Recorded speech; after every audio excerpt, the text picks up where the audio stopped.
Welcome to episode 46 of the Slab podcast where the grades matter and there are no rules. How you doing, Professor Oak? I am wonderful. How are you? I'm feeling much better. How are you Com- doing? complete shit. Complete shit. No. Just got Christmas lights up today. Oh, So that's an accomplishment. Felt good tis about it. tis the season. Yeah. It was kind of warm today. It was like almost 40 degrees, 38 degrees. So Jesus Christ. I was outside in the hoodie putting up the lights. It was good. It was 83 here on Saturday. That's nice. It Yeah. was hot for December, November going into December. It's been really warm. It's not normally that hot. So, yeah, I don't know what's going on. Yeah, it was Very like odd. 38 degrees, and right after we finished, both my kids ran outside barefoot onto the sidewalk just to look at the lights after I was done, and their feet started hurting because Oh, it's so cold. oh yeah, the cold concrete. Yep, bad parenting. Oof. Yep, they're out there for You'll two get seconds. you'll get there. You'll get there. Just keep trying. No, I don't want to. I'm done. Done. But it's been an awesome week, man. It's been Yeah. feels it's flying by. Time's flying by. It's freaking insane. December 5th, Mhm. 26 days left in the freaking year, which is crazy. Insane. Not enough time, man. Yeah, that's 3 and a bit weeks until the new year. It's crazy. I still can't believe it's 2023. Just Yeah. this year has been wildfire for me. It's just absolutely blown through. Yep. So let's jump into the spicy comment from last week. Also, the reminder Sweet. we're doing the giveaway at the end of this episode. We had 27 entrants. Um, Ooh. you guys are freaking awesome. They knocked that shit out of the park. So spicy comment from last week, the winner, almost 20 likes. Felipe de Sosa. He said the hobby is actually in a great spot right now. Great buying opportunities, minimal scalping, products on the shelves, FOMO in check. YouTube Pokemon conversations are more fun based than money focused. Just hit us right in the humble balls right there. Yeah, that was a good comment, man. It's bring us back down to earth, right? I completely agree. I think most of that is spot on. The FOMO, the scalping, product being on shelves. It is a great time. It's 151. I haven't gone and looked on the shelf in a long time. It's been a few months, couple months, so I'm not completely aware of what's out there. But last time I was there, it was all there. Everything was on the shelf, maxed out. Mhm. And it felt good. Felt good to be able to walk over there and I could grab a pack. Still expensive as balls. Like I was at a gas station yesterday, charging $6 for a Scarlet and Violet pack. I don't know how they sell anything there. Um, but yeah, it feels good currently. Like the prices to be able to get in on cards at certain prices right now in tens and nines, like nines especially, just very accessible, which is cool. Like I didn't really know graded cards outside of the boom, and it feels good that this has come down to earth a little bit, and it's exciting. I'm having a hell of a time. Some very good comment with some great explanation to the comment and a great response too. I can't agree more. I was just thinking, you kind of triggered a thought image of steaks. I just had a PSA 9 delivered today, and I couldn't remember what I paid, but I just looked and it was $4.25. Like prices are in buyer's market for a lot of stuff, but I will say I do think there is a wider gap in some of the really nicer stuff seems to be more expensive.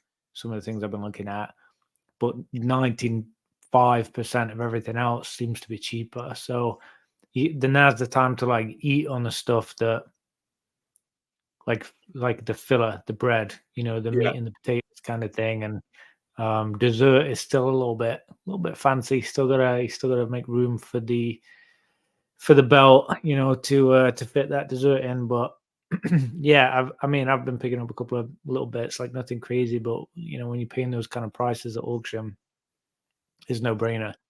And I like the way that he explained it. He could have just said the hobby's in a great spot right now. I mean, it is, but he went on to say great buying opportunities. Absolutely. I think not just prices too.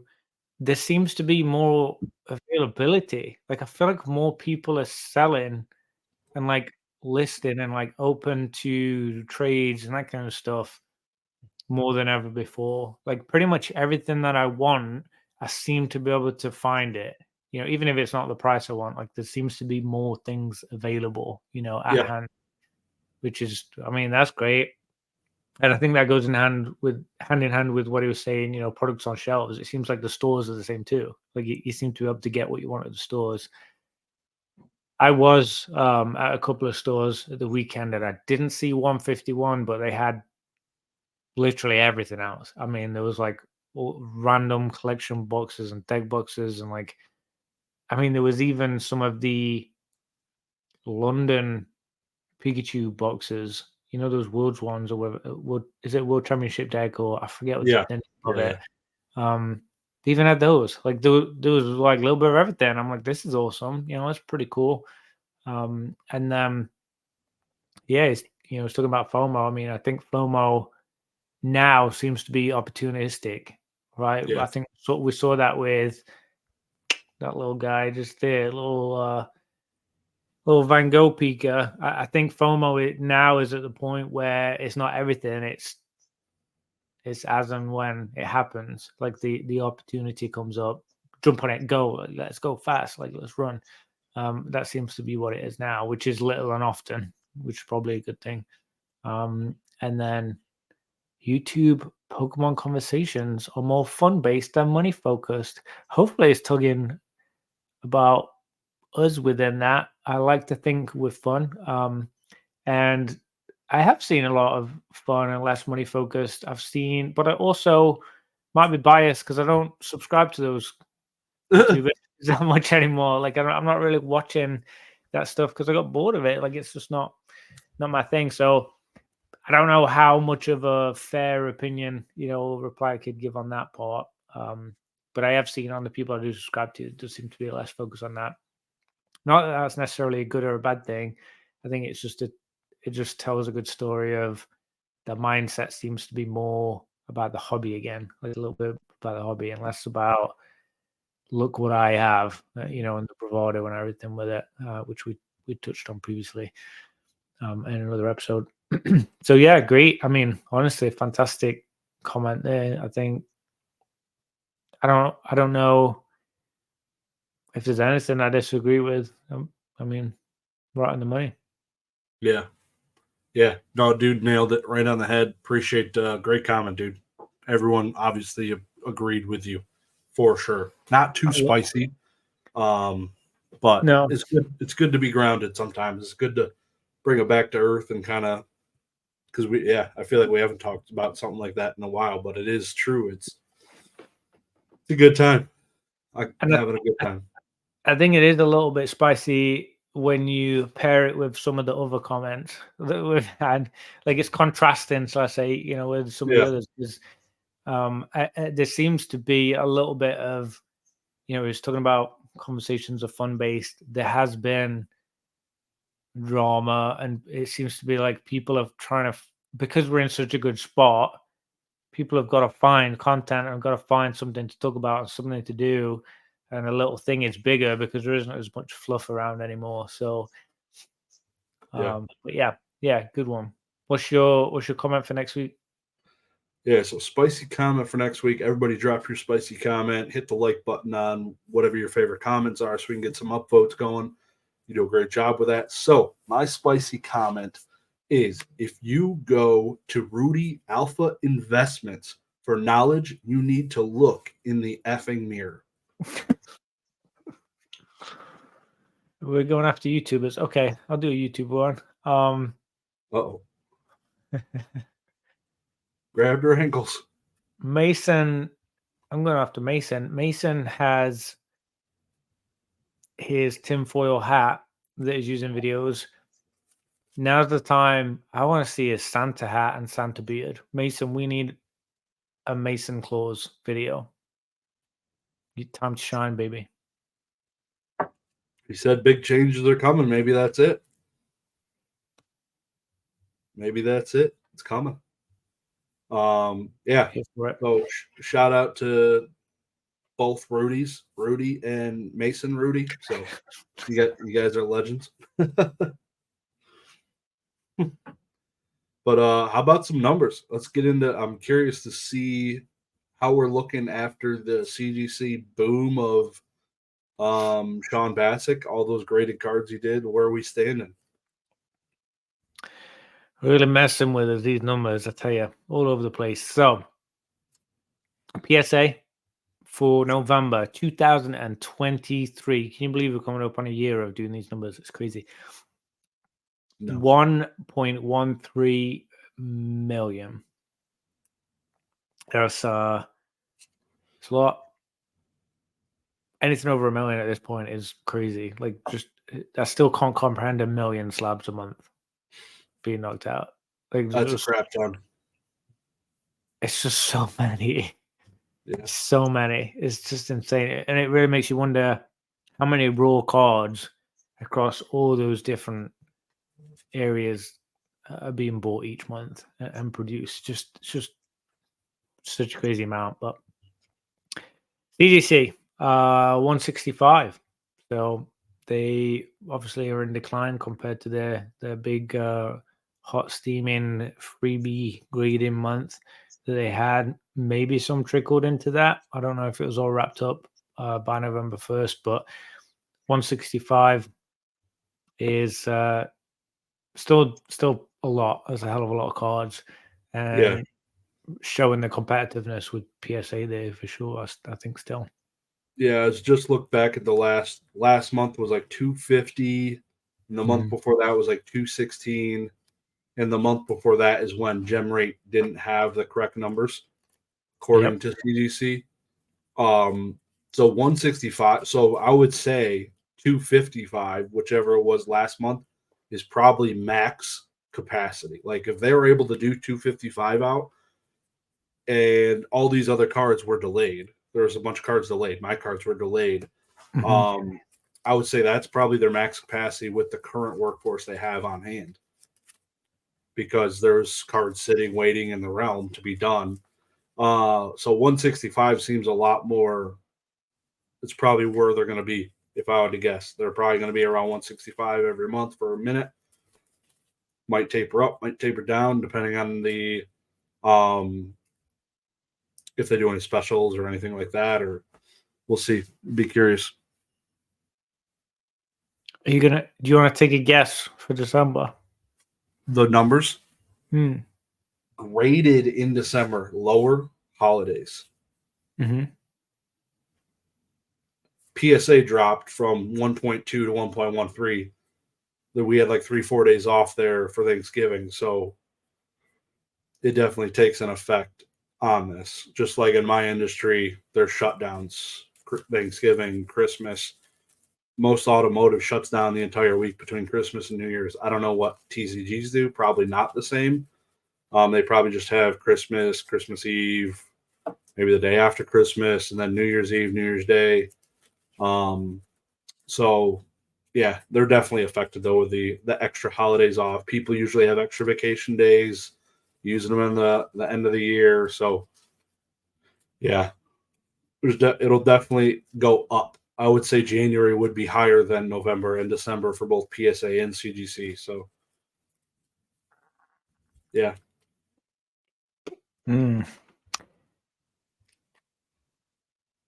What? I think PSA would still hit 1 million in December.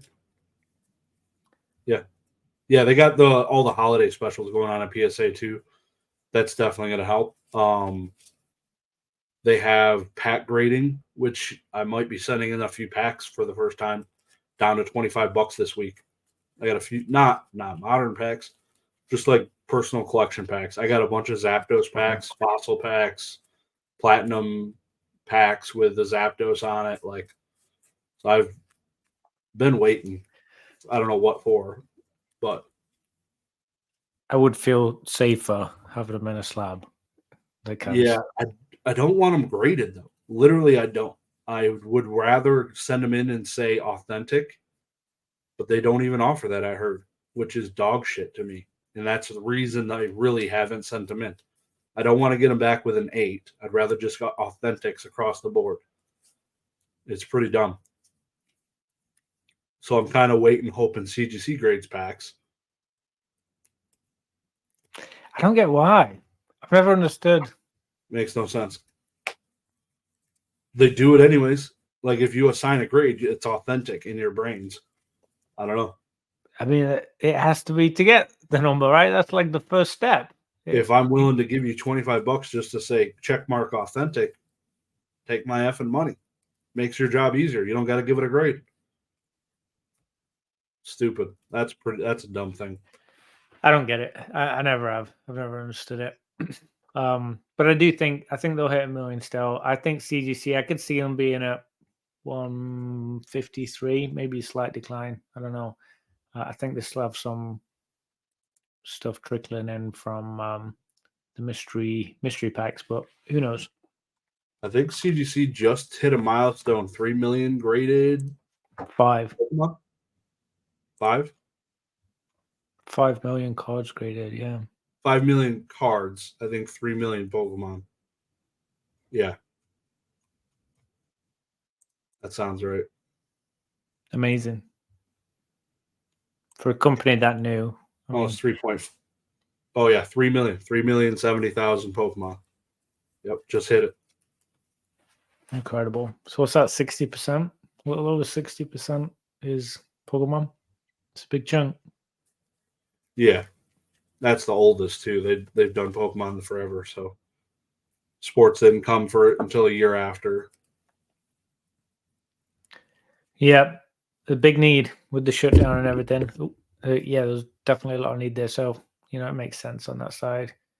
But SGC, I mean, 121,000, they're still very much in the game. I think their specials have been helping too. They've had some great pricing specials and a couple of things that are very appealing there. And then Beckett, they did 60, which for Beckett is like good, but I think they're all down based on the numbers based on last month. But like you said, we had Thanksgiving and there's a 30-day month and yeah, just wacky. So this month and next month is probably going to be wacky. January, maybe people tighten the belts a little bit. Who knows? Expensive is Christmas is expensive. So we'll see how January, February pan out. But good numbers overall. I mean, the hobby's strong. We're looking at almost 1.5 million, pretty close to 1.5 million slabs hit the market just from those 4 companies this month. That's unreal. Yeah, so much demand. The big thing for me was crazy seeing the plus 72% for SGC year over year. That's the biggest across all the grading companies, the biggest increase. So obviously they're doing something right. Growing like a friggin' weed. That's crazy to me. Crazy. Yeah. Big jump. I think this year there's been more consistency. And less people like just grabbing binders and throwing stuff in. I feel like there's more people, like there's a bit more of like a steam train running with grading cards and a bit more of like a plan and people taking it serious and setting up businesses and reselling. It just seems to be more method to the madness, I guess, this year compared to last. Yep. For me too. I mean, firsthand, I feel that.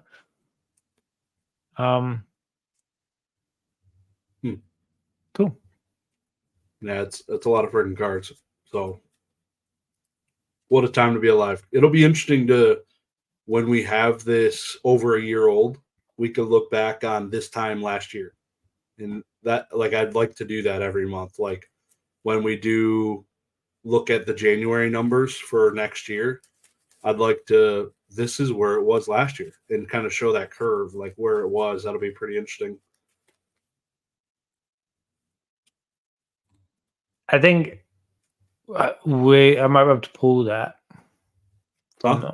I might be able to get a hold of that, like to actually see those differences. Like maybe we could paint a picture, like a visual for it. Yeah, if not, we have our own numbers saved on our notes here. But Yeah, it'd be easy. So now we have.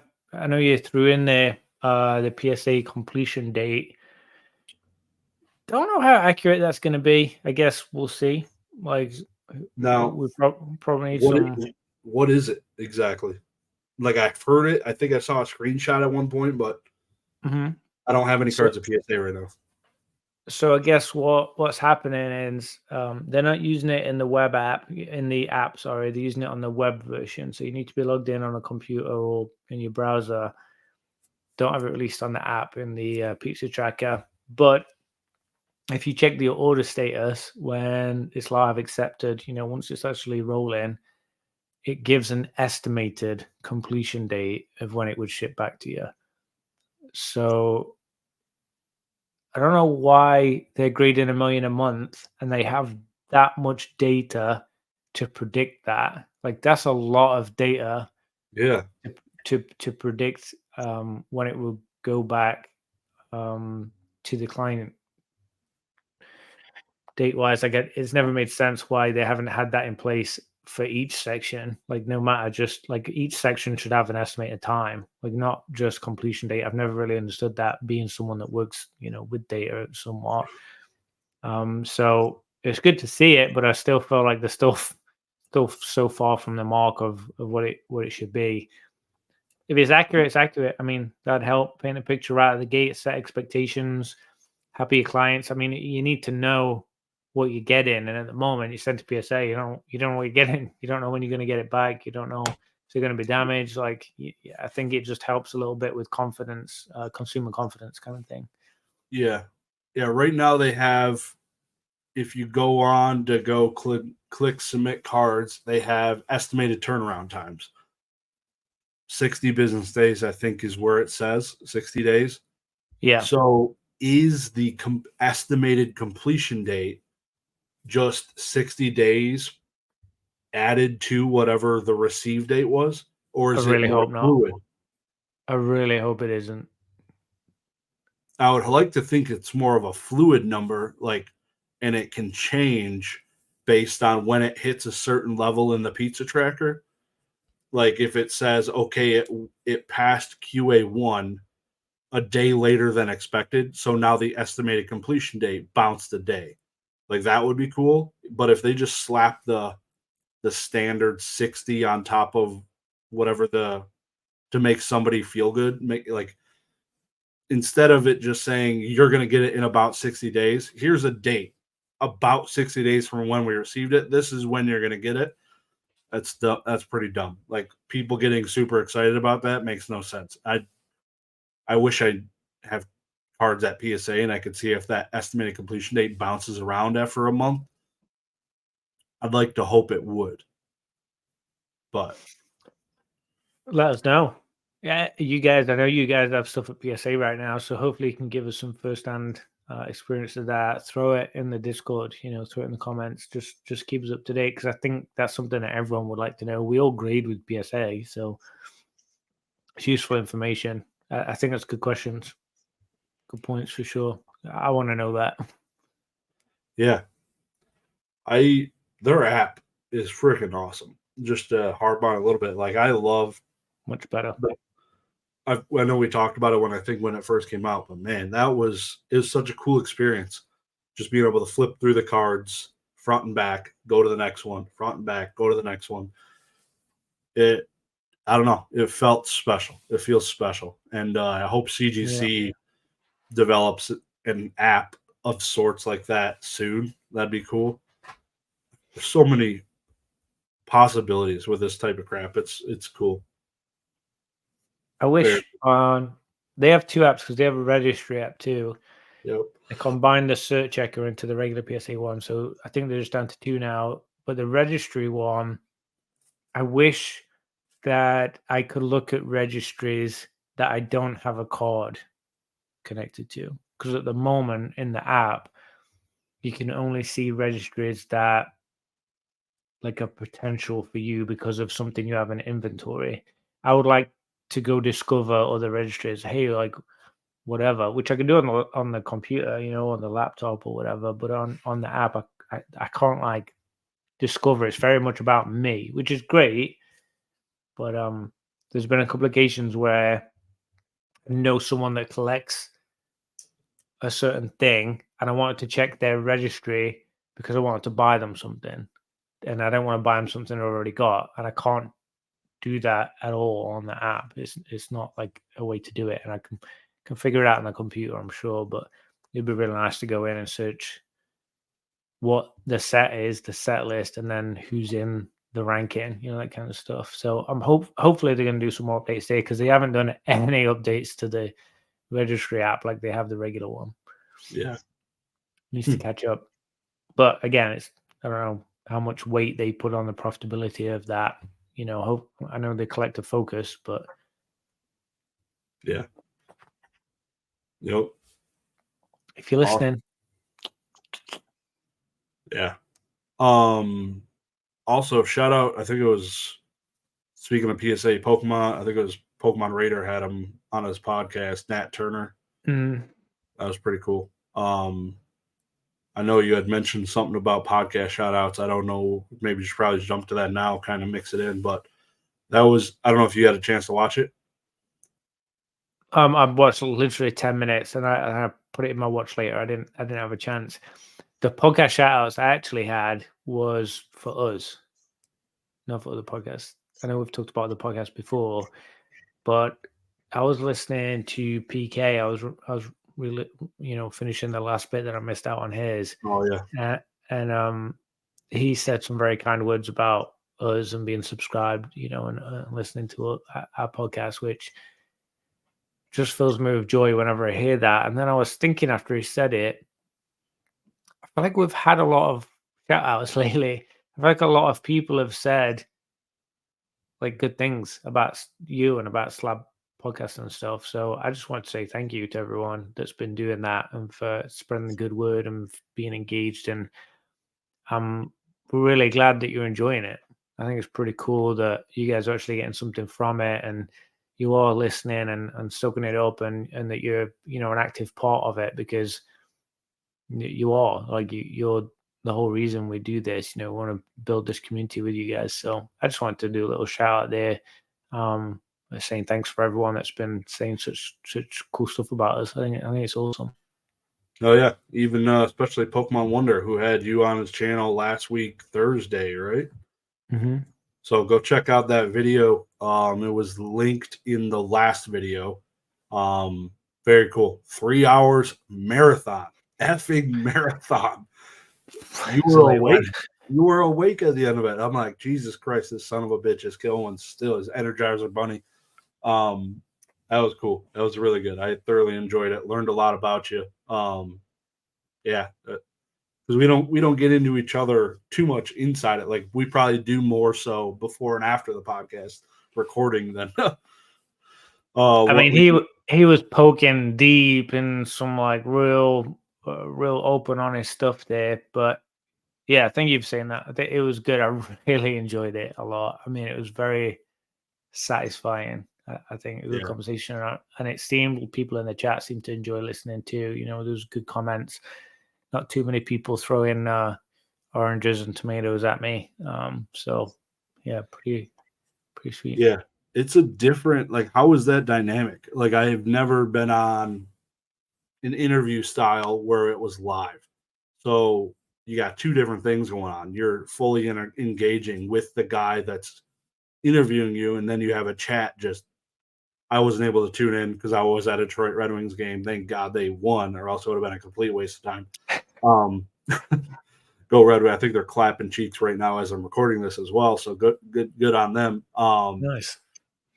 But yeah, it seems like when I was doing some version of interviews and stuff, I couldn't do the live stream thing. Like, for me, I couldn't do it just because there's so much freaking going on. But it seems awesome at the same time. Like, it's if there's ever a lull moment, you could just check in with a chat. Like, oh, there's a cool comment from old boy. Like, it's pretty cool. It's pretty cool, just the double interaction. But it does definitely lengthen because you got all your questions ready to rip, and Uh-huh. then it'll definitely lengthen the time, but it's pretty cool dynamic. I definitely enjoy the live version for Yeah, sure. I don't think I can't say that I had consciously thought about the fact it was live, Yeah, and interview style at the same time, because you're right, like they are usually recorded. Like you record them like most interview ones are. one on one, you're focused, like it's a conversation with you guys, and he did it live, and I was honestly excited about it. Like I felt pretty cool. I love going live a lot, and I miss doing it. And so yeah, that like I'm excited. But yeah, he was able to bounce questions, but also like pick some. I mean, there was superstars in the chat, like all like there was so many cool people in there, and there was other people live, and for whatever reason they chose to listen to me ramble on. But there was quite a few other people live at that point, like one of the busiest nights we've had in a while, for YouTube content, and he was able to pick out comments and what people were saying, and some of the stuff I was like, oh, I wonder if he's going to say that one, because there was like some really good stuff being written there. He didn't do everything. It would have been 5 hours easy if we'd have picked everything. Yeah, so we'll have that video linked down below in the description, so you guys go check it out if you have missed it. But it's crazy, just like YouTube and all this. I'm looking right now at the thumbnail and the number of views, almost 500 views. People tuning in to Oh, see you, Professor Oak, and get to know you at a 3 hour and 16-minute depth. Isn't that insane? Like that's a lot of it's a lot of people in the world. Like that's and 10 people a state. Pokemon 10 Wonders, like people per state. he's a superstar. He interviews like all the rock star YouTubers, and then there's like little old me. I was like, oh my god, I feel like so much imposter syndrome, like looking at all the people that he talks to. So it was cool, very flattering, obviously, to be invited. Rumor Yeah, has it that Dagreenshiz is going to be maybe having a conversation soon, so that's exciting. a couple weeks, I believe. Mm, love it. So Yeah, got a little sticky note ready for that one, but I'll be yeah, I'll be in the live chat. Hopefully it'll be live, and I'll be able not to at a throw some hockey game. questions. Ah, yeah. Terrible co-host. It was on it. Honestly, it like I was trying to read it, but I was also really trying to be focused and engaged with them. So like I Yeah, did miss stuff. Like it is hard juggling them, like you were saying. But it's just cool, like seeing all my friends, all the people that I love, just knowing like they're a part of this right now, a part of this moment. It's awesome. literally the Titanic length feature of just Professor Oak. That's funny. Literally, I Oh think god. Titanic is just over 3 hours. We chatted after too. He's an awesome guy. I liked him a lot. I want to be his friend. I hope he wants to be my friend. He's awesome. You were 1 minute longer than the Titanic. Stop. That's That's awesome. amazing. Oh my god, I love that. When That's I typed in how hilarious. long is Titanic, it gave me the actual length of the ship. So guess what that is in meters? Since you're probably a Uh, meters guy,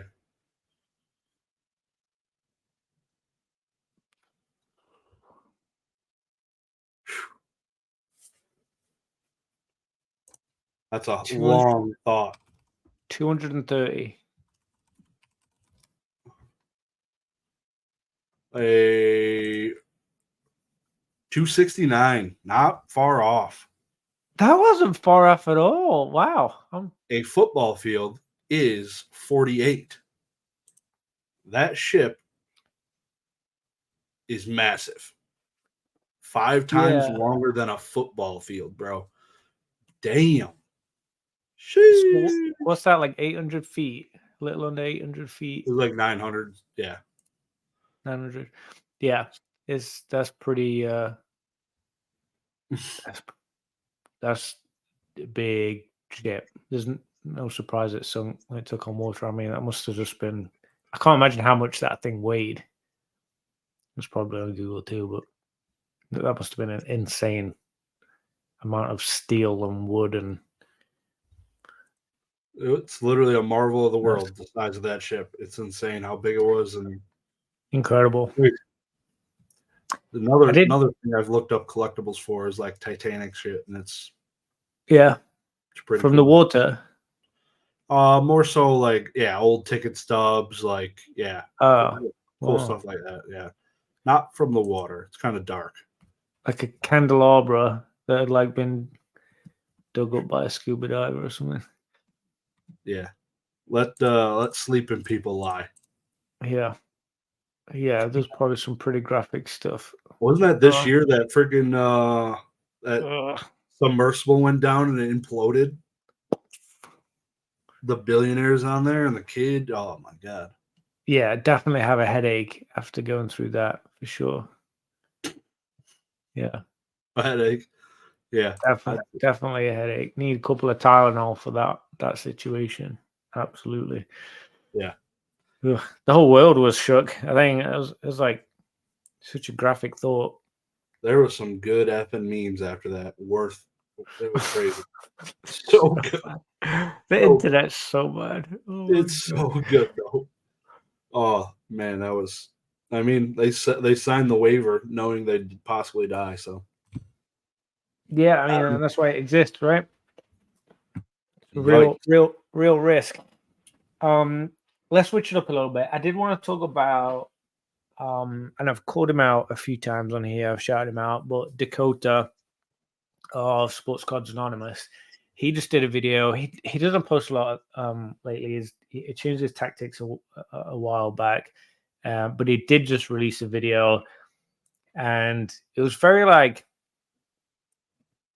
insightful to like the way he was thinking and viewing the hobby and a lot of the things he's done and changed, like the way that he's collecting and interacting with it at the moment. And I want to talk about it because I kind of laughed at myself a little bit. I was like poking fun at myself while I was listening to it. So he mentioned that he felt like he was transitioning from being a novice in the hobby and buying, and that style being just buying whatever you want and regretting it and spending too much on stuff and buying things that are just sitting in boxes. He said he's been he's been changing to I can't think of the word there, to a seasoned collector and transitioning. Good man. That margarita kicked in, I guess. Been transitioning to a seasoned collector, and he said like he feels, and I'm kind of like summarizing his words here, but he feels that he has like a method, and he knows this is the kind of stuff I'm collecting, or this is the set that I'm collecting, and there's a bit more of like intention behind it and less shiny ball syndrome. Oh, that was cool. I'll buy that. Let's cool buy that. And he just got like more serious and like he called it seasoned, like a seasoned collector. And I was just laughing at myself because I've done the exact opposite. Literally, like I feel like I started a little bit like that way, but I feel like at the beginning, I knew exactly what I wanted. Like I wanted the Pikachu's, I wanted this, I wanted that, and I was buying all that stuff. People would give me stuff, and then when I would get that, I would get more satisfaction from people gifting me cool, amazing things and doing trades and that stuff. I was getting a lot of satisfaction from that, and I realized I should just buy what I want too. Like not just stick to that one path, but like I should just buy cool things that I see and things I want to collect. And maybe I've transitioned to more of a novice. Like maybe I've gone backwards a little bit compared to most. But I was curious on like if you felt you aligned more with Dakota or with me, and I'm curious what like people listening feel like how they relate to either of us, because Dakota and I are like very in the hobby. Like he collects Pokemon too. It's not just sports. Big Pokemon fan, but like his method he feels like he's matured and he's gone like a more serious direction. And I feel like I've gone more YOLO. Like I want to have fun and take the reins off kind of thing. So like, where are you? Are you somewhere in between? Are you a mixture? Like, does it depend on the different stuff, the mood. I don't know. Like, where are you at with it? Real quick on you, I feel like your YOLO though is not you're not blowing loads of cash. Like it's like a No, respectable conservative, like doing trade, like you said, doing cheaper trades. stuff. Like I like that type of stuff is really it's fun. It's like I just did a trade with Hunter Haas, one of my mate or mods, and it was cool. Like we were just texting on Instagram for 151. He's like, "Hey, do you have this Venusaur?" I was like, "Yeah, I need these cards," and it was awesome. So I shipped him a package with all the cards he needed because you'll never trade with me because you hate me. And I got them ready. yeah, man, I got all my dupes ready. I just need to talk with you about it. yeah, we need to jump on that live stream and get that trade done. But yeah, no, it's cool. I don't know where I'm at. I'm confused constantly. I feel like I've calmed down a lot on eBay and buying auctions. Getting off of PWCC weeklies for Sundays has been good for the wallet. Too much there, too easy access, right? There's so much shit. Like I will always, being a nerd, there's Yu-Gi-Oh! Sports card. There's always awesome sports cards I want. Like I collect Detroit sports legends and modern rookies for Detroit. That's pretty much it. I don't venture at all into like LeBron, Michael Jordan, the big dogs of the sport, Steph Curry's. I'm all set. Like those prices already are like, yikes. I can get PSA 10 Barry Sanders rookie card for $1,500. I want that effing card. Like that's badass. I don't have it yet in a 10, but that's awesome. Cool. So I'm all over the place. So getting off of those sites, yeah, I'd say I'm being smarter with some of my extra funds and yeah, it's good. But there's still bad Josh on the other shoulder yelling at me. He's like, "Why the fuck you buy that shit?" So you're a little bit in between because you do have specific collection goals. You're collecting Zapdos, right? Like there are things that you have like a channel of what you're doing in your hobby. There are areas that you are organized and something would add value to that part kind of thing. It's Yeah. not, you're not just throwing stuff every direction. Like there are some certain channels that make sense. Yep. So it Yeah, sounds like primarily you're Zapdos, Diglett, not so much Diglett. Like those don't come up often. Diglett 10s that I need, but and then Yu-Gi-Oh. So Yu-Gi-Oh is more so of the black hole, but it's way cheaper than the Zapdos collection. The Zapdoses are just 10s, and it's probably a bad idea. Like I don't know why. Like why not just do 9s, right? Like why, like what am I doing? Why am I collecting? Why do I feel the need to have the highest conditional rarity Zapdos cards? It's like it's a poison, to be honest. I don't know. it's a battle. Yeah, I like them. I can afford them. I don't know. It's weird. What I could like, I got a lot of money in Zapdos cards. I could sell those, Yeah. and Well, probably pay for my daughter's education. Probably would if it came down to it. Right off the rip, just like done. Put it in a whatever the 403C or something, 304C. A lot of things to think about, but I do enjoy what I've done and buying and selling these things. It's been not so much personal money going out into this collection. It's literally been buying and selling, lots of buying and selling for 3 years. So it's come a long way though. yeah, it's not free money. Like you've worked. It's Yeah. work. It's enjoyable work, but you've worked at it, and you've worked at gaining the knowledge and the skills, the expertise. Not even just the time, but like what you've actually done, like the actions that you've taken and conversations and things you've read and researched. You're probably at the highest level you've ever been in that sense. Yeah, I think I'm gonna have to cancel that interview with Pokemon Wonder. We've already gotten too deep in my shit in about 5 minutes. So I got more. we can probe further. No probing here. No. But oh yeah, I forgot you're the one with the diglet. Yeah. Okay, so I just wanted to touch on that because I thought it was a really interesting take that he said, and it really like resonated. When I was like laughing at myself, like, oh crap, I guess like I'm just a dumb kid, like just going back to going back to being a novice. It's just funny, like thinking of that. I think if I got more serious with selling and I put more time into that, I probably would start buying again. Though I'd probably start buying more serious stuff. My $100 plus Pikachu's and stuff that I was buying. So I don't know. We'll see. You got anything you want to touch on? I know we've got a couple of things still. No, we could jump into the pirate ship. Was interesting to me. I didn't realize. I guess I did realize because all the Secret Santa stuff is going through pirate ship. But they had made the change you said to Easy Post instead of Pitney Bowes, and then what was stamps. Yeah, I don't think there's any price difference at all after having shipped 60 packages or not 60, probably about 60 in the last month. I love pirate ship. So what any changes for you or no?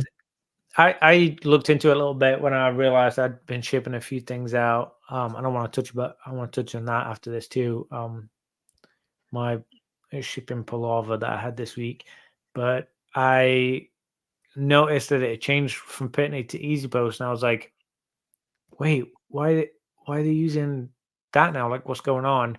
And I thought it was just for that one because it was a UPS, not USPS item, the first one that I did. And then I did the second one and it said Easy Post again. And I was like, okay, something's changed. So I researched it, talked with them, and I found some messages. And essentially, they were using stamps.com pre-2019. They switched to Pitney Bowes in 2019. And then they now just switched to Easy Post just to facilitate it. Basically, just like the facilitator of it. They're not changing prices or anything. And one anecdote. Go ahead.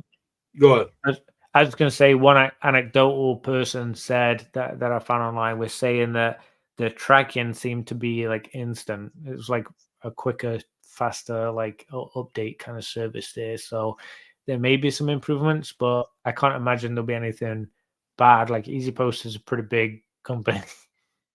They're pretty huge. So yeah, I feel pirate ship's got to be $1 billion plus company. So they probably annually. I don't know how long they're locked into a contract. So they went from 2019 to 2023, maybe 3-year contract, 4 years. Mm-hmm. So maybe every 4 years they'll be writing up a new contract, getting the best, whoever's going to give them the lowest price, because all it is it's a flip of a switch probably for them. Be like, oh, now the labels say this, you get my money now instead of this company. Like, I wonder if they could ever become their own stamps.com, like be their own facilitator. The label says pirate ship. Yeah. I wonder how big of a company, how much shipping you got to do to be that. That'd be interesting. I mean, maybe that's part of it. Maybe they're lining up for a third company to test their service and what they do. Maybe they're doing it and learning from them. Be a bot, yeah. Buy somebody out or get bought out. Yeah, I don't say like I don't know how much news this is. I wanted to share it just because I've just basic interest. I always think it's interesting when like services move around and people choose different suppliers and contracts and stuff. So yeah, I just wanted to jump on that one and I guess we'll see. If there is any problems that arise from it. I guess we'll find out soon. Hopefully from you guys. Yep. Do you ever play GTA growing up? Did you play? Oh, yeah. Yeah. Yeah. Like I played it on PlayStation 1 when it was like above. It was one of the first games I ever played. I had it on a pirate, funnily enough, on a pirate one. My PS1 I had chipped. It was like someone chipped it. So I had like copied games and I'd pay like $5 or something instead of like whoever they were at the store, $20-30. I'd pay like a few dollars and get a copied version. And yeah, I had that Grand Theft Auto, and it was absolutely bananas. It was just that game was insane, Yeah, especially for a little kid. I mean, it was just just yeah, crazy, pretty bad. It was TV. crazy. It was mature rated still then, right? Oh yeah, I mean, I was like running Getting people guns, over with a shooting, hitting people time. with Yeah, cars. yeah. There was like strippers and like all crazy stuff. Like, yeah, it was honestly like bordering stressful. Like it was that much craziness happening all the time, and there was like timers to do stuff within a time limit, and it was nuts. But yeah, I did that, and then when it went to 3D, what more GTA realistic. 3. Yeah, like when we started going into that, Vice City and everything, and yeah, that was awesome. I got GTA 5. That I mean, everyone's got GTA 5, but I have that on the PlayStation 5, and I play that sometimes.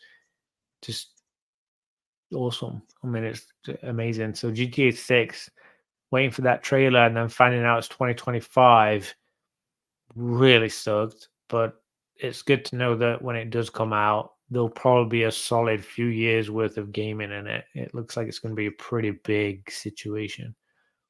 Yep. Yeah, the GTA 6 trailer dropped what is 2 days ago, the day this uploads. Apparently it leaked and then they're like, F it, upload. And last I looked, it was at like 90 million views in 22 hours, something like that. So it's a lot of it's popping off. It's only like a minute and a half long. I looked at the GTA 5 trailer similarly. It was like a 2 year lead time. They announced that first trailer, so they're doing the same thing here. But yeah, it looks freaking like I mentioned in the Discord. I haven't played a story mode since GTA 5. Um, That's crazy. it is crazy. That's 10 years ago. Just, I literally haven't. So I'm looking It's for. I nuts. will play this one again. It's something about it. Just literally, that's some of the first graded games I got where GTA. You can't even see how blurry it is, but GTA's. That's how I learned how to drive.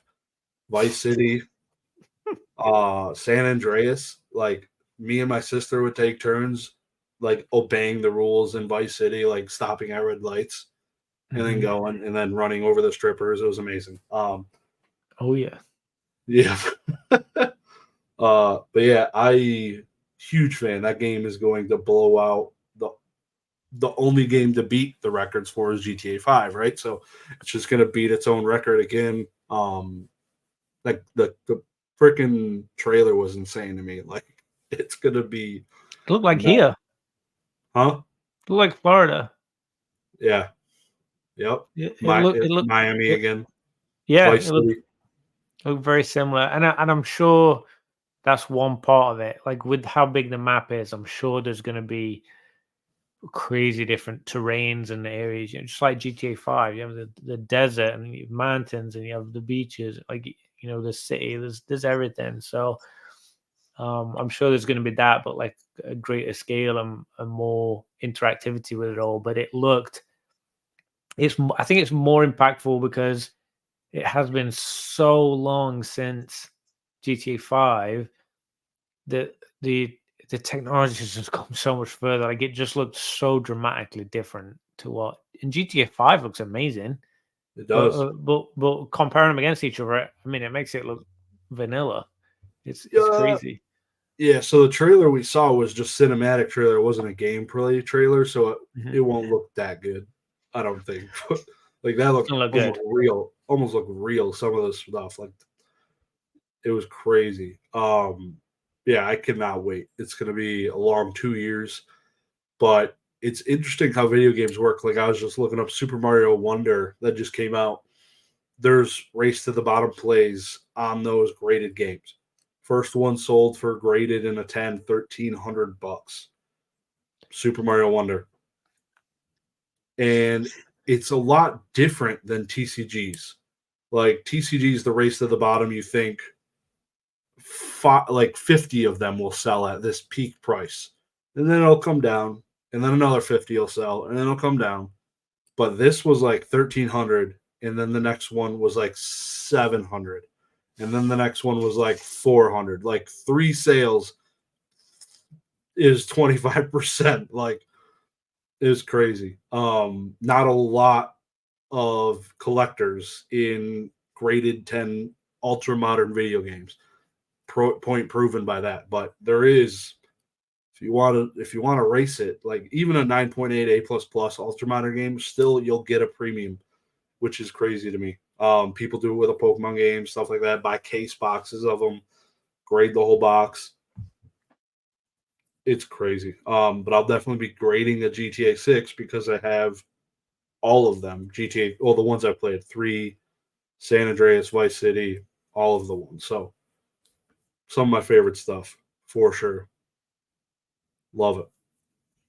Best game series of all time. Yeah, it's good. I mean, honestly, like I have really enjoyed God of War. Like that has been, especially the last couple, they've been really pretty special. With their updated version, the last two. When I played, I got God of War Ragnarok, the most recent one. It is just so incredibly immersive. It's insane. But that one is very like you have to follow the path, and like what happens is supposed to happen. Whereas GTA, go do whatever the hell you want. I mean, it's Yeah. completely different format, and I think that's exciting. The discoverability, just going to discover stuff. That's pretty cool. Yep. GTA Online, like there's no, like even today, like the number of viewers on Twitch for GTA Online, like it's like one of the top streamed games. Like people doing the role playing as cops, and all this, like this. It's insane the amount of views these people are getting. Like that game is evergreen, man. I tell you, it's crazy. It's gonna look very different when 6 comes out. Yep. Yeah. It's gonna be a very played game. Even if they say it's $150, like people are gonna buy it. They're gonna make it happen for sure. I could see it almost being freaking free. Like some of these shooter games, they are renting microtransactions.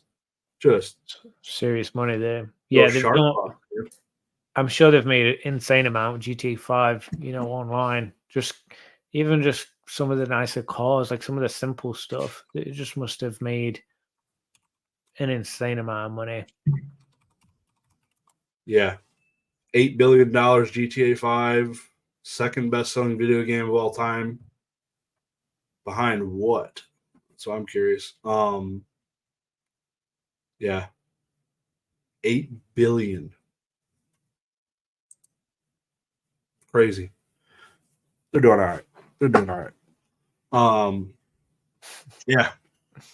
So I'm looking for that'll be in the next video game I buy, probably. Unless my wife gets me a Switch for Christmas, but we ain't gonna say that too loud. We'll see. See what happens. Fingers crossed. Yeah, we'll see. Lorcana, One Piece. You been following it at all? Not even slightly. No idea. No? The only thing I do see is when people post on the Discord, but I have no idea what they're talking about. I just find it interesting.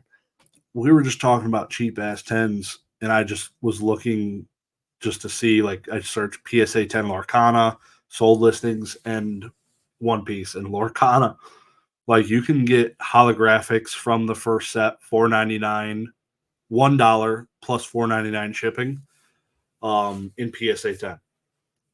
There are those cards, so it's probably not a good thing to be grading like the base hollows from the set unless it's an Elsa or a Belle or something. Like the one I was looking at was, I don't even remember, was it Timon, or it was one of those B characters. It wasn't an A-list character, but it was a hollow from Lorcana, graded PSA 10, brand new cert, obviously. Literally sold for $1 with $4 shipping. So there are some cool slabs that are effing $5 in that are Disney slabs. So a lot of those just sold. Very cool to see that. All of the sets, the second set for Lorcana just come out. Rise of the Floodborn, and it's doing pretty well. Over $200 a box already. Wow. Yeah, I think they're about the same price because they reprinted the first one. They're just around 200 or 250 now. But that's expensive still. Like obviously the supply isn't keeping up with the demand, which is why the prices are so high versus what we see with Pokemon being $90 a box right now for the ultra modern stuff, $100, whatever it is. Yeah. But yeah, Do you think the crazy. demand's there? Do you think it is here to stay then?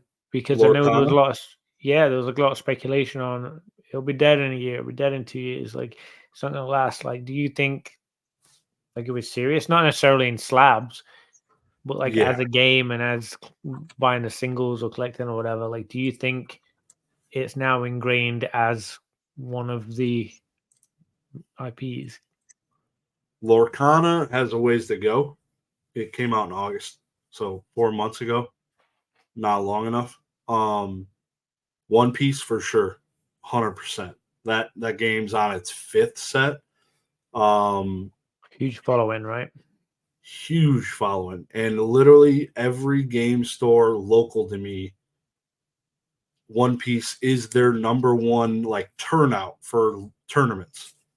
The my local A to Z Cards and Comics, Garden City, Michigan. Shout out to those guys.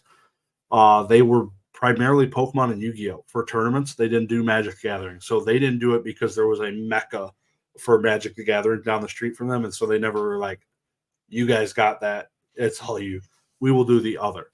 And yeah, so One Piece came in and just slapped the nuts right off of them, and it's killing it there. Like 30 people in this smaller store is a lot for this store. Um, Do you think it's because it's more mature than like Pokemon or stuff? Like you can kind of relate to it more as an adult. I don't know. I'm not sure. A lot of it depends on the store runners and what they want to push, because they could say "f off." I'm not running One Piece. I'm not going to try and promote it as much. Like, so a lot of it's that. But I think it's definitely a more mature game. It's the most popular anime in the world. I don't know exactly, but I think I've heard that before. Besides Pokemon, of course, but anime just solely as an anime, not just a media franchise. It's massive. So 1,000+ episodes, something like that, which is absurd. Um, New live action out on Netflix, which I keep being told I need to watch, so I got to watch it. But the I've been booster watching box, it. is it good? I've been watching it so that I could get some idea of what people are talking about with the game and the cards and the Discord. Honestly, it's pretty awesome. It's pretty Yeah, cool. I yeah. like it a lot. I heard the live action's pretty good. Is there anything?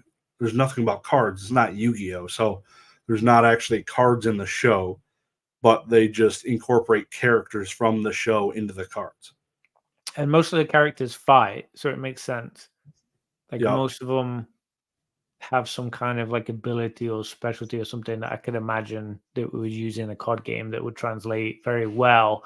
And there's bad guys and there's good guys and there's places and ships and there's like a lot that you could build into a game for sure. It makes sense after seeing it. I didn't even know it was about pirates until I started watching it. I had no idea what it was about. I just was like, I should probably watch this so I know what people are talking about. I was like, oh god, this is awesome. And I've seen. I don't remember what episode I'm on now, but I've seen the first few episodes and it's pretty. It's pretty cool. I love me some pirates. Johnny Depp, Orlando Bloom, Pirates of the Caribbean. So also didn't know it was about pirates. So here we go. Cool, right? Yeah, love me some pirates, dude. Literally, Pirates of the Caribbean, best movie ever made. It's a little bit different to that, I will tell you. It's a little slight. It's got a bit of an edge on it, but I think what I like about it is that it feels there's drama and there's stuff happening, but not serious. It's like light. It's like very easy to watch and enjoy. Like Yeah. very pleasant to watch, even when bad things are happening. They don't make them look that bad. Like I don't know how to describe it. It's just very like enjoyable. They're not trying to like be really funny or like do funny jokes or punchlines or anything. It's just fun. It's fun. It's like genuinely fun to watch. Gore? Is there gore and or no? Yeah, but like would be fine for like a 10-year-old to watch kind of gore. Like not actual adult gore. Like Pirates of the Caribbean gore. Like this guy, I mean it's not really a spoiler, but like this guy got chopped up, but there was like no blood. He just like goes into pieces.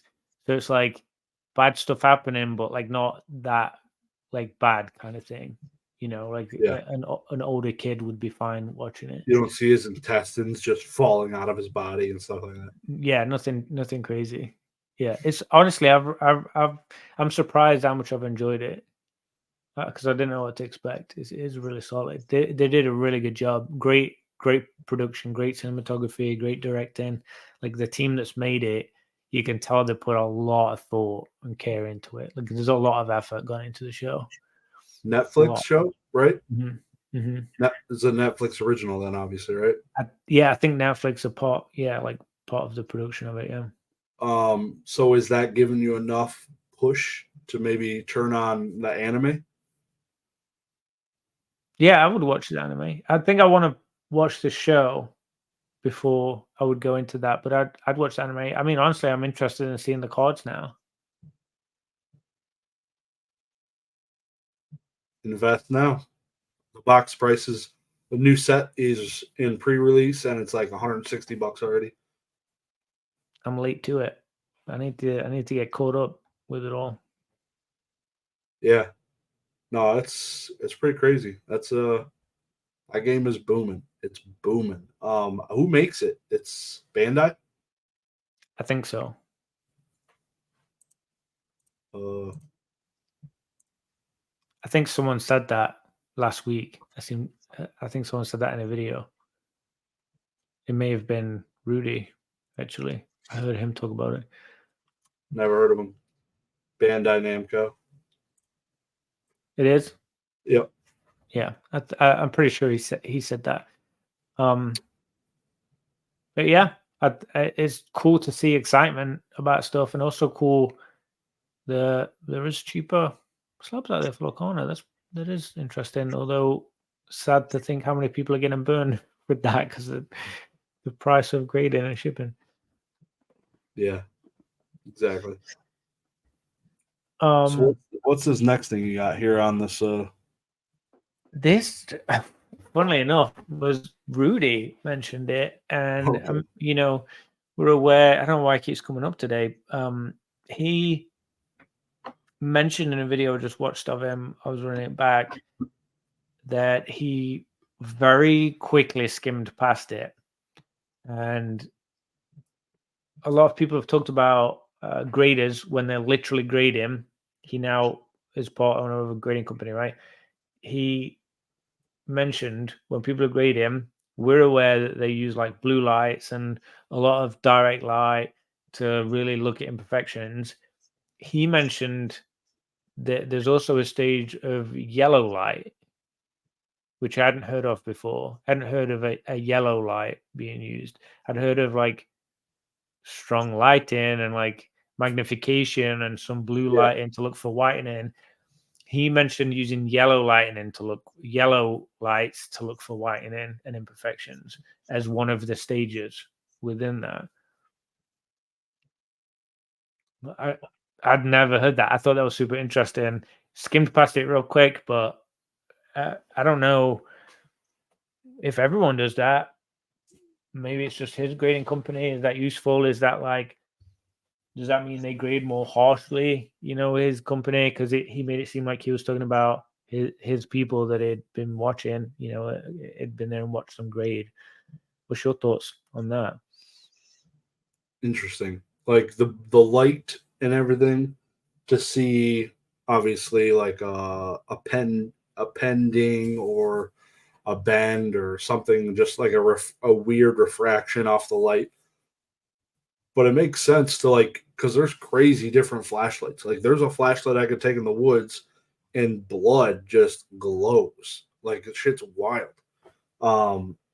It's like a cheat code for tracking deer. And it makes sense that there should be a certain color light you can use that'll just like the whitening will just glow off the card if it exists. Like you could probably just flick it on, wham, it'll just probably pop off. It's probably yeah, it makes sense. And I don't want to tinfoil hat it, but it felt a little bit like I hadn't heard about it because I'm not supposed to know about it.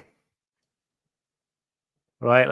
Like maybe grading companies have all been using that and never vocalized it and never told people about that part of the process in case people then go and try and figure out how can I avoid yellow light detection or something. I don't know. Maybe I'm overthinking it, but yeah, you just got to pee on the card a little bit. Yeah, It'll wash it right out. camouflage it. Yep. Interesting though. Yeah, like you say, I mean, there's clearly a use for it. You know, we mentioned it, so there's got to be some intention there. Yeah. Yep. Oh, I forgot to talk when we're talking about shipping. I forgot to mention my mix-up. I went to the post office. I had some stuff that I sold and some stuff I was shipping to family back home, in the motherland and stuff. And I gave the people at the post office their packages for them, and then I went to UPS and I gave them packages. And then I realized when none of the trackings would work that I'd done it the wrong way around, and I'd given USPS or the UPS stuff and UPS or the USPS stuff. And I think it might have been the new pirate ship labels threw me off a little bit because they look different. But yeah, screwed up, and neither of them saying that they have the stuff. So like everything's just gone basically. I've just got to like refund people and buy that stuff again. I guess screwed up. So don't do that. Check your labels, people. Make sure you're paying attention. Isn't your freaking name on that bitch and address, the return address? Yeah, I will say though, when I went, especially the post office, I mean, UPS is always bedlam. Like it's like a circus in there. But when I went to the post office, it was literally a mountain of boxes, which I'm guessing is because it's Christmas or whatever, you know, people shipping stuff. I just don't think they have any kind of like system going on. It was just an absolute shit show. So maybe I give them my number, like maybe they'll find it in a week or something and shout me and get it back. But yeah, just kind of bit of a screw up. They already had prepaid labels. Everything was paid. Yeah. You So would I'll think leave there'd out be the shipping and the item. A mutual respect between them. Be like, the manager of the UPS store goes and looks at this package. He picks it up. He's like, dumbass Tommy picked up another USPS package on this guy's friggin' mailbox. Like, here you go, Tommy. Go give it to USPS. What are we doing? You would think there'd be something along the like. How do they know it was you that dropped it off and messed up? Maybe it was dumbass Tommy that grabbed it off somebody's porch, thinking it was like a to be delivered or something. I don't know, but maybe it'll find its way. But the tracking's not updating, so I'd definitely watch it, to be honest. I can't be the first person, right? Someone must have accidentally dropped it off at the wrong place at some point, or mixed it up, or added it in, or something. I just felt that's the first time I've ever made like a legit shipping error like that. That was like a real dumb one. That's funny. Expensive one too. That's rough, man. Rough. Yeah, just thought it'd be cool. The next one, do a show a cool card or collectible within your arm's reach, and maybe tell a little story, explain what it was. I don't know if you got anything that we haven't seen, just even whatever it is. Yeah, I mean, I can't say I was super prepared for it. Let me see. There's one.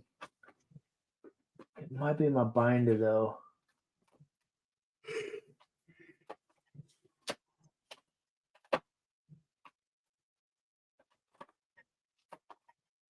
Super prepared. Yeah, I was not at all. DNA gifted me some really nice stuff. My favorite thing is in the binder. I'll have to get that out next one maybe. But he donated me a couple of Pikachus to my collection. I had him sign them. One of them is the perforated Sorry, not Die cut.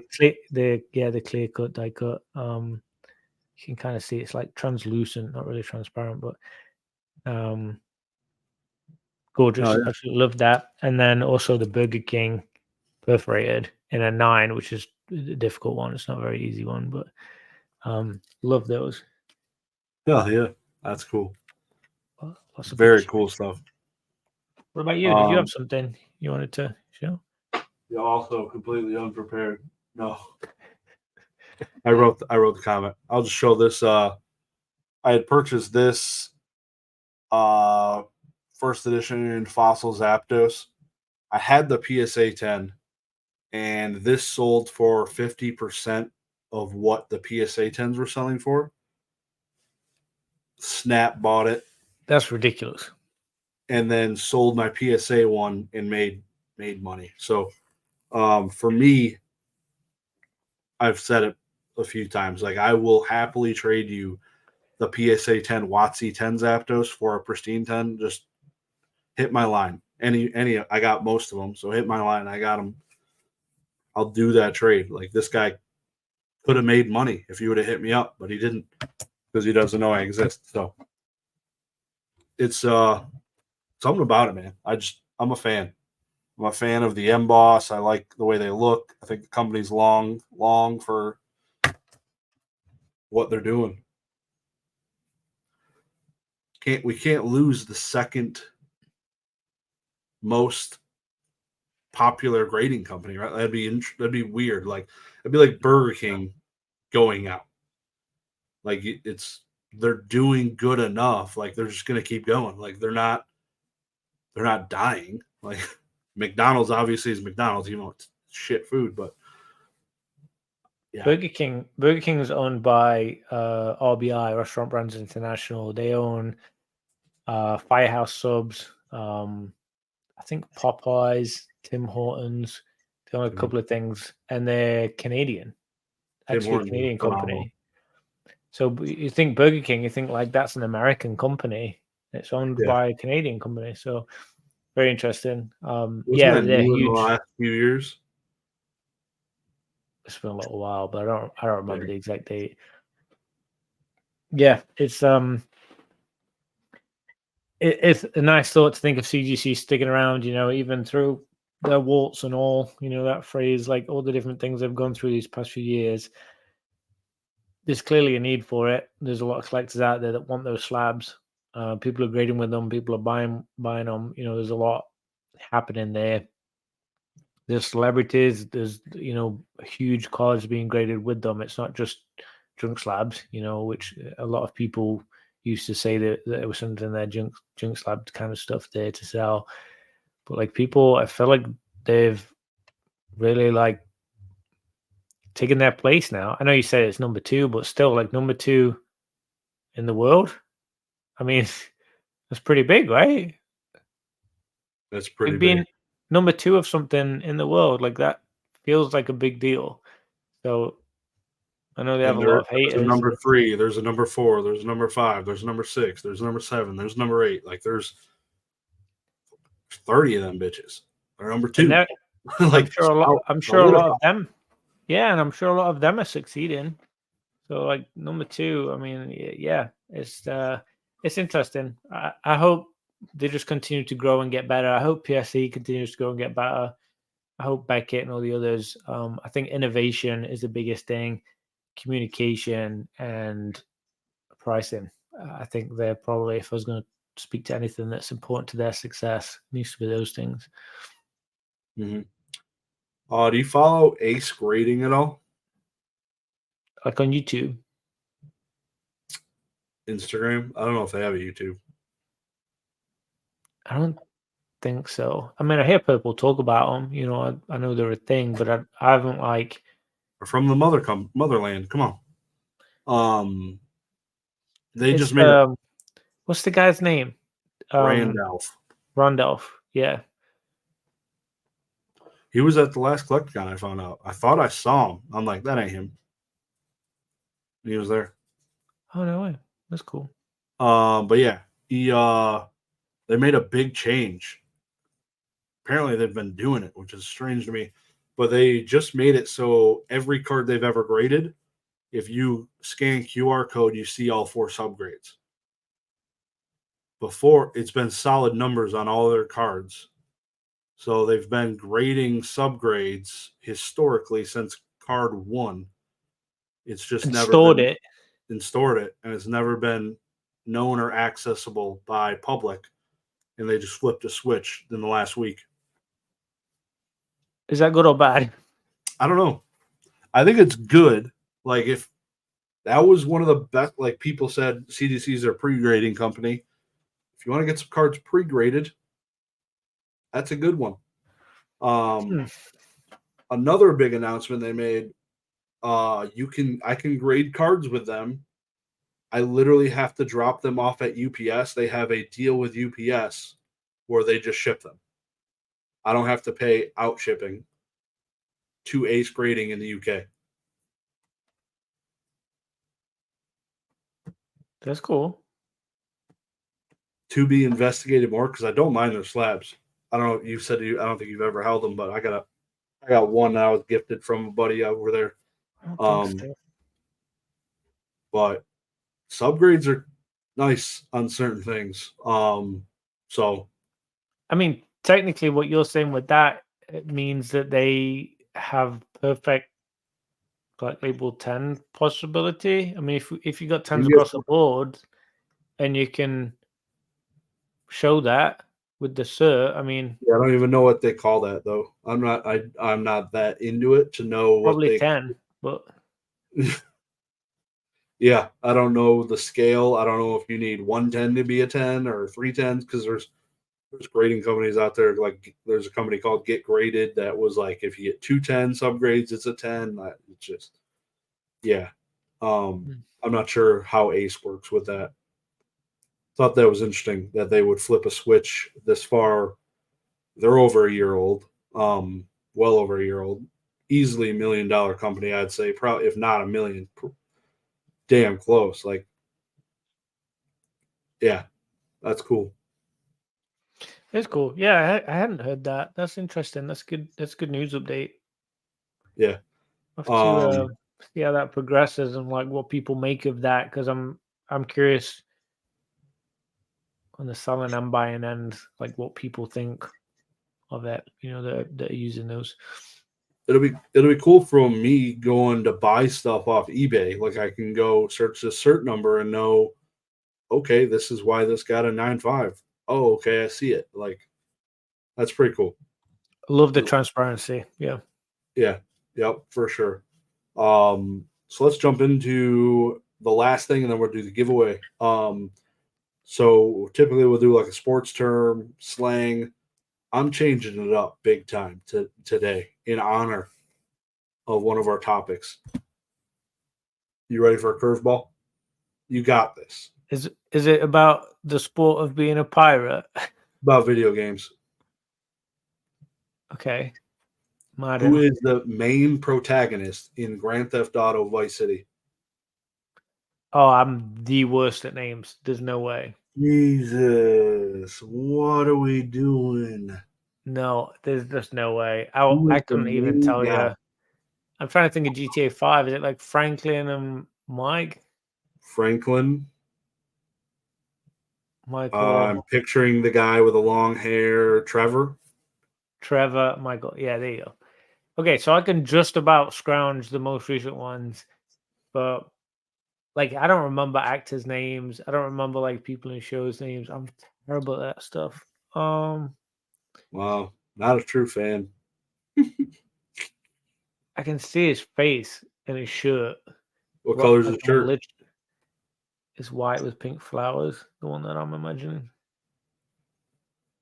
The one I think of is teal with pink flowers, but Well, his name is Tommy Vercetti. Does that ring a bell? so annoying. I know it. I don't Yeah. remember that stuff. I really struggle remembering it. Yeah, he played definitely had the way too many hours of that shirts. game. Way too many hours. It's fun. I just crashed all the time. It's not very good at this driving. Yeah. Did we say we're not doing sports anymore? Or No, we're just we didn't. throwing it I up for threw the a fun of it? curveball. Hit me with whatever. Okay, I was going to ask you one. You've heard of cricket before, right? Oh yeah, you throw it at the ground, bounces, hit the ball. Yeah, it's a bit weird. But what's a badger?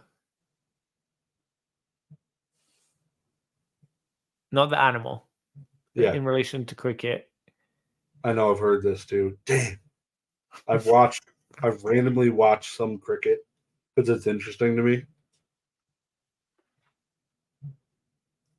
I know David Beckham was just at like the World Championship cricket. I just saw clips of that. It's huge. Worldwide game. Yeah. Oh yeah, not as hard as baseball, but Baseball's big in China, right? Is it China that is? oh yeah, I feel like Japan. it's one.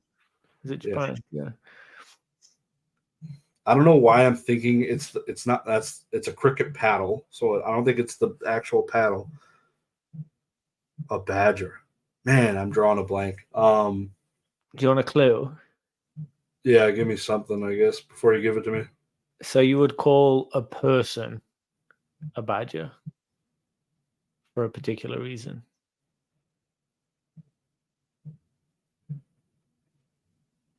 Yeah, I wouldn't think it would be an umpire. So I was thinking, for some reason, a fielder, one of the outfielders. That'd be my guess. But Good logic. What it is essentially like it's almost like a slang name for someone that's really into cricket, like really like passionate, like big cricketer, like someone that is Yeah. really like he's a stan. yeah, like you'd call a big car guy like a piston head or something. Like you know, you have like that like slang thing. I don't know what you would call a Pokemon fan. I don't know, but yeah, you'd call him a badger. So I thought that was just a little bit of a different one. That is a different one. Whew, look at all those names! Wow, superstars. 27. So pick a number between 1 and 12. 13. Jesus Christ. So I'm going to shuffle this 13 times. 3. It's Do not, 3. not between 1 and 12. No, you Just can't 3. change it now. 1, 2, 3, 4, 5, 6, 7, 8, 9, 10, 11, 12, 13. Appreciate that. And the winner, show the card. You got to show it. The winner gets the Thor card. Double auto. Damn, looking nice, boy. Baby. So again, that Thor card has a Cosmo and Wanda label on it. Mm-hmm. That's pretty iconic. Like that's a piece. So the winner is it's a signed and sealed CGC screw up, is what it is. but it's freaking awesome card. E-Unit Evan. 599. Shout out to Evan. Well done, sir. Woo-woo. It was the 13 shuffles that got there.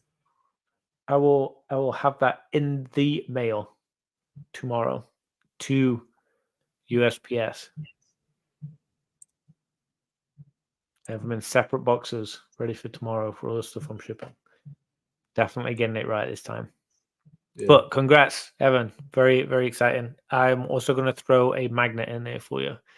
I don't remember. I may have already sent you one, but I'll get one in there. So cool. Thanks, guys. That was fun. Thank you, Josh, for the fun conversation and for these very sweet, kind words about the interview Pokemon Wonder. That was fun. And yeah, some cool stuff. Hopefully next week we can go over some spicy comments. I'm hoping everyone that's been listening is going to throw some in and start upvoting and clicking like on their favorites. Always enjoy going through those. So any last words? Sweet. Appreciate it. Have a good one. Peace. See ya.